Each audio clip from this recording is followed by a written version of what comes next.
Hello. I haven't been documenting this project very well, so I thought I would play catch up now with some of the pieces that I've already made. Essentially, I needed to have something where a pin would fit in a tube, something like this, and there would be a spring inside the tube so that the pin could slide in and would spring back out to a certain length so that it would lock into something else. This was going to be, the tube would be up in a piece of wood, flush, and the little bit of the pin would be sticking out, and then you'd be able to press that all the way in, flush inside of the wood, and free something, and then when you closed it, it would click back in place like a little lock. I have since learned that they are called spring plungers, and they're available online and other places, but I figured since I'd already started building stuff, I would just finish up and use it as a little chance to learn more about machining. So I started with this stainless steel tube, using this box of springs, settled on these back here. These were the only ones in the entire case that fit properly inside these tubes. And not only properly, but pretty much exactly. Aluminum 2-foot solid round 3/8 inch rod. Use the lathe to turn down the end to an appropriate diameter and then part it off two small pieces, each exactly the same length. Sort of like this, actually a little smaller. This is steel rod, and I hammered them into the ends of the tube. So when you put a spring in there, it doesn't come out the bottom. The pins, which I also turned out, parted off on the lathe. Regular steel rod, which is just typical metal rod you buy at a hardware store. And also flattened and polished up the other ends just so they would fit nicely in here. This is 5/16 inch rod. This is stainless steel tube that will fit over it. I didn't measure it, but fits pretty much exactly. And you can see that it's springy. In fact, it will shoot out of there. So next up, it needs some way to be retained in there, because when this turns upside down and goes inside the wooden part I'm making, it'll fall out if it's not retained. I want it to be retained basically about right where the spring starts. Okay, over at the mill now, this is the rotary table. This is a 3-jaw chuck, which opens and closes when you spin that. This was the quick method I figured out, was to just make it so I could tighten this very loosely, as tight as possible without making it stick, and then just bring this out until it hit the bit. And then lock it down and more tightly. And I'm going to use this little X keys keypad that I have set up here. Back the Z back off so it's out. Rapid tap on the tip.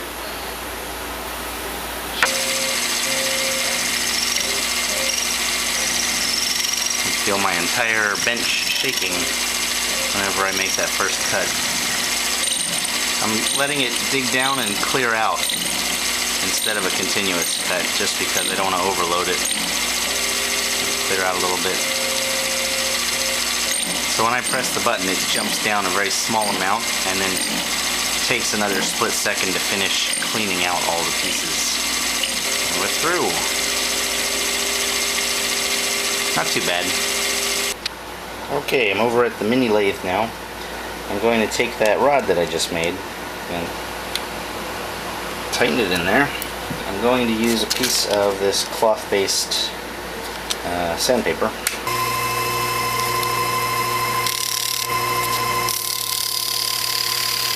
And I'm sanding away the little burrs on the outside of that hole. This is stainless steel, so it's very, very stiff stuff, so it doesn't disappear too quickly. It doesn't sand down very fast. That feels pretty good. And then using Scotch-Brite pad, which is again like plastic Brillo pad, just brighten that up a little bit. The next thing would be these needle files, which I picked up at Radio Shack. I'm going to use a round one. I'm going to put that in there. Run it in and out a little bit over the hole area, just to clean up the burrs on the inside. Probably good. The fits in there pretty smoothly. I don't feel any rubbing.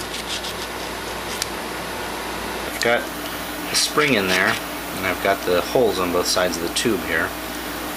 Going to get this right where it's just contacting the spring and hold it down tightly, and draw a circle on the rod through the tube. Then push this in and draw another circle. And then this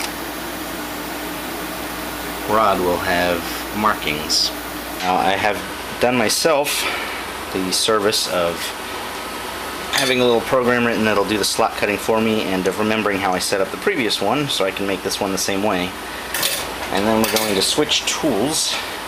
There's a little hole under here and one here, and I can use that to pop free